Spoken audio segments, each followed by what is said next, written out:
Montana Territory, November 3rd, 1886. The sky that morning carried the particular gray of a warning, not the soft gray of an overcast autumn. This was the gray of something that had already decided. The kind of sky that old-timers in the Bitterroot Valley read like a second language. A language that said, get your wood in, check your mortar, and God help the unprepared. 300 miles to the north, the Missouri River was beginning its slow surrender to ice. Cattle ranchers from Helena to Miles City were already nervous. Grain stores low, fence lines rattling in winds that came down from Canada, carrying nothing but cold and distance. Local accounts from the period described November 1886 as the beginning of what would later be called the Great Die-Up, one of the most catastrophic winters ever recorded on the northern American frontier. Before it was over, the land would claim livestock by the hundreds of thousands and remind every man, woman, and homesteader still standing exactly how thin the line between shelter and exposure truly was. And it was into that exact moment, into that gunmetal sky and that restless wind, that a woman named Edna Colgrove arrived at the edge of Frozen Creek with a pack mule, a canvas roll, a cast-iron skillet, and no cabin to her name. She was 31 years old. She had been widowed the previous spring, and by October, she had been pushed off the shared homestead claim she'd worked for 3 seasons, a dispute over land title that local oral accounts describe as not one she started, but one she was left to finish. She had no deed. She had no kin within 200 miles. And she had perhaps 6 weeks before the first serious snowfall made any kind of construction impossible. What she built in those 6 weeks would not look like anything her neighbors recognized as shelter. It would not have a proper roof line. It would not have milled timber walls or a stone chimney that rose straight and proud above the ridgeline. It would squat low against a hillside like something the earth itself had exhaled, dark, mud-streaked, and to every passing eye, completely ridiculous. But by February of 1887, when temperatures in the valley dropped to minus 47 degrees Fahrenheit, minus 44 degrees Celsius, and neighbors were burning furniture to stay alive, Edna Colgrove's so-called Badger Hole would be holding 61 degrees Fahrenheit, 16 degrees Celsius inside its walls on a single small fire fed by wood that others had already dismissed as too wet to burn. Nobody who laughed at her in November was laughing anymore. Belle, if you've never heard of cob earth thermal mass construction, and you care about staying warm with less, subscribe right now. Every week we uncover a frontier technique that modern building forgot. Hit the bell. You won't want to miss what's coming. Edna Colgrove had not come to Montana Territory to be a pioneer in the romantic sense. She had come because her husband, a surveyor named Amos Colgrove, had followed a land opportunity west in 1882, and she had followed him, as practical women of that era followed their circumstances, without particular romance and with considerable skill. She could preserve meat, read a weather vane, calculate seed-to-yield ratios, and repair tack leather. What she could not do, by November of 1886, was find a log cabin for sale, a boarding room with reasonable terms, or any neighbor willing to take in a widow with no money and a mule who bit. Oral histories from Ravalli County mention a stubborn woman who wouldn't go back east and a widow who camped at Pryor Creek past the sensible date. Both refer, almost certainly, to Edna. The problem she faced was brutally specific. The land she had chosen to squat on, a gentle slope above a creek bend, sheltered on 3 sides by ponderosa pine, had no usable standing timber close enough to harvest and mill before winter hit. The nearest sawmill was 31 miles away. She had no horse capable of hauling lumber, no cash to pay for it, and no time to wait for either. The wood she did have access to, fallen, scattered deadfall from a lightning strike 2 summers prior, was wet through. Punky on the inside, frozen on the outside. It would not hold a fire hot enough to heat a standard log structure, even if she could have built one. She did not set out to build a masterpiece of vernacular thermal engineering. She set out not to freeze. The first decision she made was not a decision at all. It was a response to the slope of the land beneath her feet. The hillside above the creek bend had a natural cut in it, a shallow concave depression where erosion had carved into the earth over decades. It was perhaps 8 feet deep and 12 feet wide. To Edna, it was not a geological feature. It was the back wall of the only room she had time to build. She dug inward, not dramatically, not with any grand plan, but with a steady pragmatism that local accounts describe as characteristic of her. She widened the cut, deepened it, squared it as best she could with hand tools. Then she did something that no experienced builder in the valley would have endorsed. She mixed the excavated earth with dried grass, creek clay, and water, packed it into thick sections against a simple interior frame of cut willow branches, and began pressing it into walls. It was cob, ancient, unloved, and in the eyes of every timber-framing homesteader in the territory, deeply unbefitting a serious person.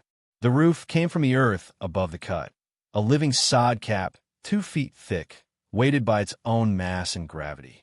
The doorway was not a door so much as a low tunnel entrance, barely 4 feet tall, that angled slightly, almost accidentally, to break the direct line of outside wind into the interior. She had not read about thermal mass. She had not studied earth-sheltered architecture. She had simply run out of better options and started with what the land gave her. That, it turned out, was exactly the right way to build it. Stand back and look at what Edna Colgrove actually constructed, because the engineering inside that apparent mess is worth understanding carefully. The structure was earth-sheltered on 3 sides, north, east, and west, with the hillside itself acting as the primary thermal barrier. Earth, even slightly moist earth, has a thermal conductivity of roughly 0.5 to 1.5 W/Mk, depending on composition, compared to air at 0.025 W/Mk. What that means in plain language is this. Dirt is an extraordinary insulator when it sits still. A 2-foot earthen wall does not transmit cold the way a log wall does. It absorbs temperature change slowly, very slowly, and releases that change back into the interior hours later, smoothed and moderated. This is called thermal mass, and it is the fundamental principle behind every successful earth-sheltered structure from the Anatolian highlands to the Mongolian steppe. Edna's walls, packed from the excavated clay-heavy soil, mixed with dried grass and creek bed silt, were between 18 and 22 inches thick at their widest. The grass served as a binding agent, what builders today would recognize as a natural fiber reinforcement, reducing cracking as the material dried and settled. The interior surface was packed smooth with a finer clay slip that hardened into something close to plaster. Not decorative, functional. It sealed micro gaps where cold air might infiltrate and where moisture might wick inward. The roof was her most significant thermal asset.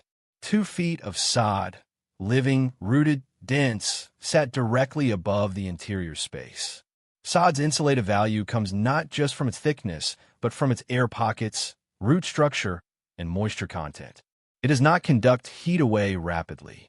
In fact, oral accounts suggest that during the coldest nights of that winter, the interior ceiling surface remained measurably warmer to the touch than any milled wood ceiling in the neighboring cabins.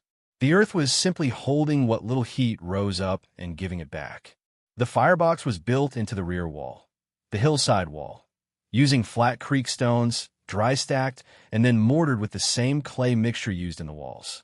This placement was not accidental in its effect, even if it was partly accidental in its origin. A firebox embedded in a stone and earth rear wall transfers radiant heat directly into that wall. The stone absorbs it. The wall stores it. And for 6 to 10 hours after the fire dies down, a window that local accounts from that winter describe as the hours nobody else's cabin survived, that stored heat radiates back into the living space at a slow, steady rate. This is the core mechanism of what European builders called a mass stove or katchelofen, and what Russian frontier builders had encoded into their massive clay furnaces for generations. Edna had built a version of it without knowing any of those names.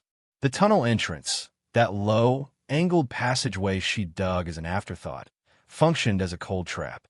When outside air at minus 30 degrees Fahrenheit, minus 34 degrees Celsius, tried to enter the living space, it had to travel through roughly 5 feet of earth temperature corridor before reaching the interior. By the time it arrived, it had already shed much of its thermal shock. The angle of the tunnel also broke direct wind pressure, preventing the kind of backdraft that routinely extinguished fires in conventional log cabins with poorly designed doorways. Neighbors who walked past and looked at it saw a dirt mound with a hole in it. What they were actually looking at was a passive heating system operating on three simultaneous physical principles: thermal mass storage, earth-sheltered insulation, and convective flow control. It required no sophisticated materials.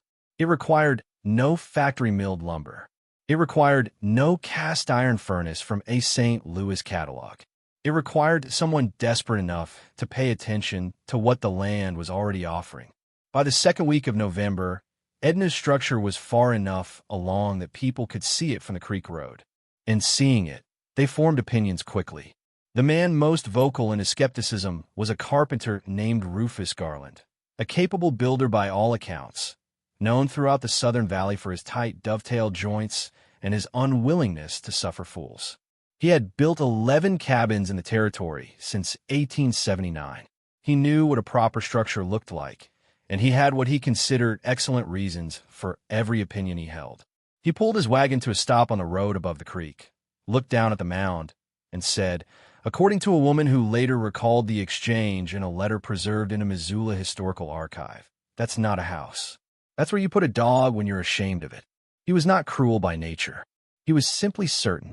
Certainty, in experienced men, can wear the same expression as cruelty without being aware of the resemblance. His specific objection, offered to anyone who asked, was moisture. A clay and earth wall, in his view, would wick ground moisture upward through winter, turn soft in the spring thaw, and begin to lose structural integrity within 18 months. He was not entirely wrong about the risk. Uncured cob in improperly drained conditions does exactly that. What he missed was that Edna had addressed the drainage problem intuitively. She had laid a rubble-filled trench along the base of the structure's front face before packing the walls, allowing meltwater to run clear of the foundation.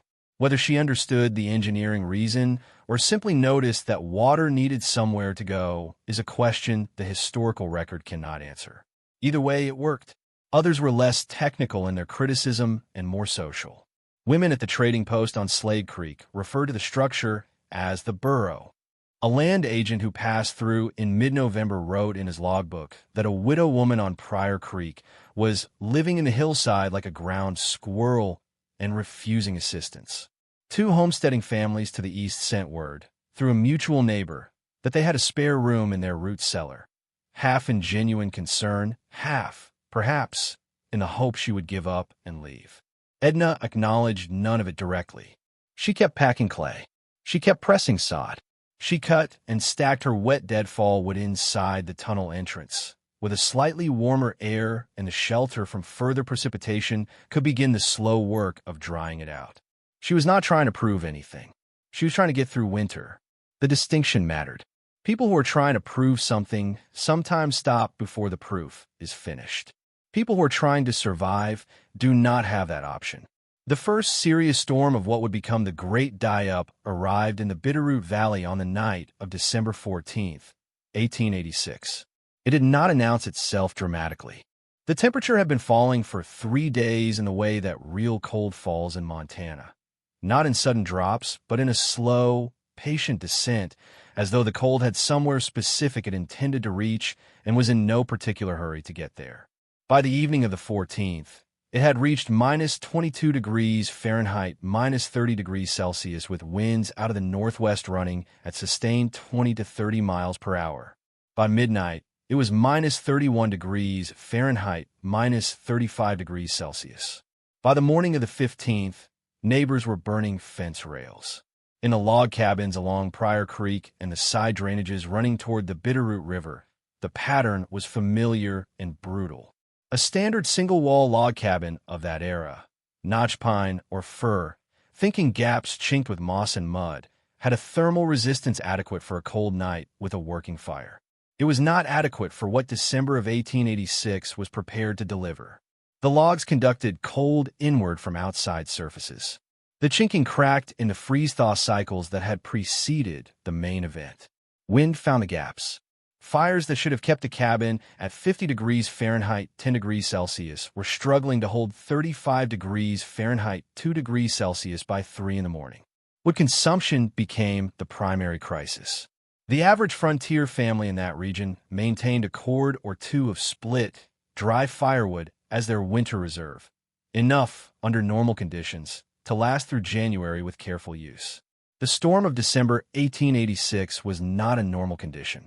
Families who had planned carefully found themselves burning 2 days' worth of wood in a single night just to keep pipes from freezing and children off the floor. Families who had planned loosely were burning furniture by Christmas.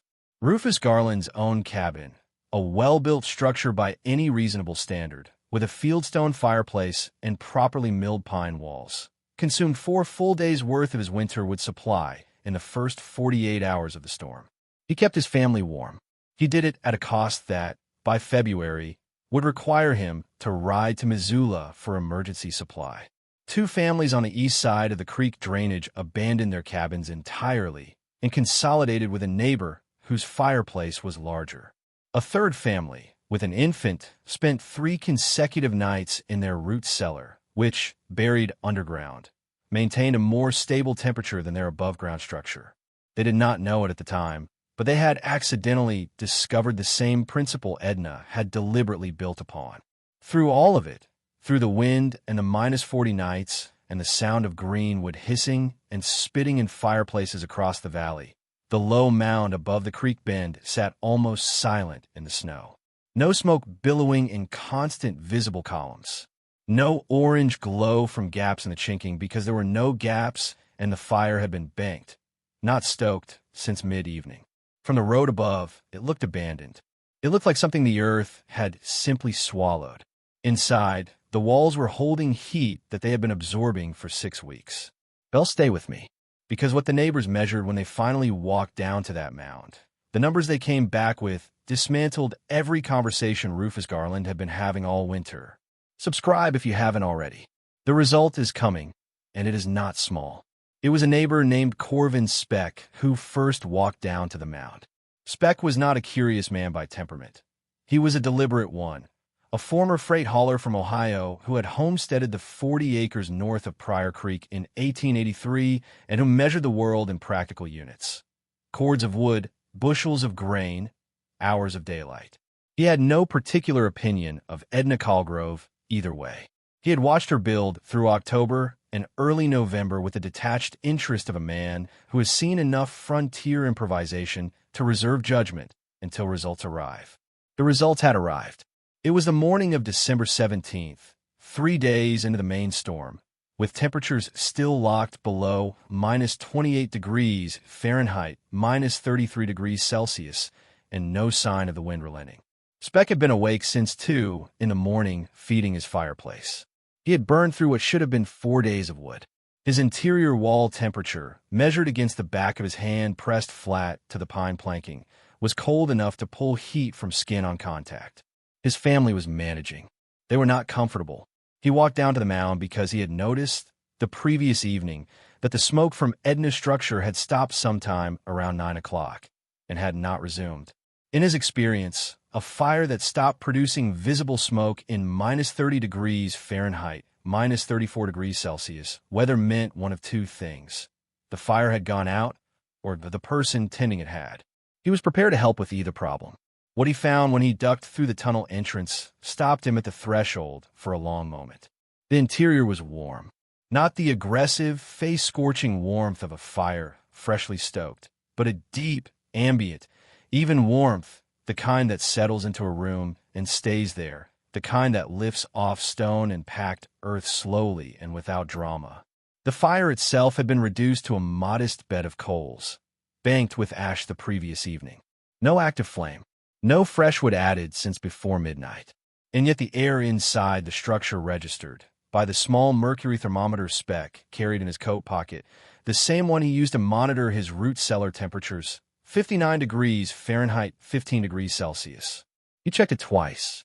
He walked back up to his own cabin, where his fireplace had been burning continuously for 72 hours, where he had fed it through every night watch, where he had burned through wood at a rate he was only beginning to calculate with dread. His interior air temperature, taken at chest height in the main room, with the fire currently burning at medium strength, 41 degrees Fahrenheit, 5 degrees Celsius. The difference was not subtle. It was not within the margin of a faulty thermometer or a lucky draft. It was 18 degrees Fahrenheit, measured, repeatable, and in the conditions of that morning, the difference between children sleeping on the floor and children sleeping in a bed. Over the following days, as the storm held and neighbors began to compare notes with the frank desperation of people who have stopped being embarrassed by their curiosity, a clearer picture emerged. Edna's structure maintained an interior temperature between 56 degrees Fahrenheit and 63 degrees Fahrenheit, 13 to 17 degrees Celsius, across the worst 10 days of the December storm, a period during which ambient outdoor temperatures in the valley range from minus 18 degrees Fahrenheit to minus 47 degrees Fahrenheit, minus 28 degrees Celsius to minus 44 degrees Celsius. The fire she maintained during that period was small by any standard, a modest blaze run for 3 to 4 hours in the evening, using wood that she had stacked in her tunnel entrance in early November. That wood, the wet, punky deadfall that no one else had wanted, had dried sufficiently in the tunnel's sheltered, slightly warmer microclimate to burn cleanly and with reasonable heat output. Her total wood consumption across those 10 days was later estimated, based on Edna's own account and Corvin Speck's observations, at roughly 1/3 of a cord. Speck himself had burned through just over 1 full cord in the same period while maintaining interior temperatures consistently lower than hers. Rufus Garland, in his well-built log cabin with its proper fieldstone fireplace, had consumed 1 1/4 cords and described the result in a letter written the following spring as adequate but ruinous. The mechanism behind those numbers was not magic. It was geometry and material science operating quietly across 22 inches of packed earth. The thermal mass of Edna's walls, the combined weight of clay, silt, grass fiber, and embedded creek stone, has been estimated, based on the structure's approximate dimensions, at somewhere between 3,800 and 4,500 pounds, 1,700 to 2,040 kilograms, of dense, heat-absorbent material surrounding the living space on 3 sides and above. Every hour she ran her evening fire, that mass was absorbing heat energy, not like a fireplace absorbs and immediately radiates, but like a battery charges, slowly, deeply, with the intention of releasing it later. The stone-backed firebox at the rear wall was the primary charging point, driving heat directly into the hillside material, where it could travel laterally through the earthen structure and return to the interior across the full surface area of every wall simultaneously. When the fire died at midnight, the walls did not go cold. They went to work. Radiant heat from packed earth and stone at near thermal equilibrium does not feel like standing in front of a fireplace. It feels like the absence of cold, a distinction that is difficult to describe until you have experienced both. There is no single hot surface scorching one side of your body while the other side remains chilled. The heat comes from every direction at once, gentle and even, the way a room feels in October before the first frost has arrived to remind you what winter is. Edna's interior ceiling surface, the underside of 2 feet of living sod, remained measurably warmer than the walls of any log cabin in the drainage throughout the storm. Sod, unlike milled timber, does not act as a thermal bridge between the cold exterior and the warm interior. It sits on the temperature gradient the way a wool blanket sits on a sleeping person, not generating warmth, but refusing to let it escape. By the end of the December storm, 1 additional measurement had been made, informally but memorably, by a man named Dester Holt, a rancher who had lost 60 head of cattle to exposure that week, and who walked to Edna's mound on December 21st with the expression of a man who had stopped caring about his dignity.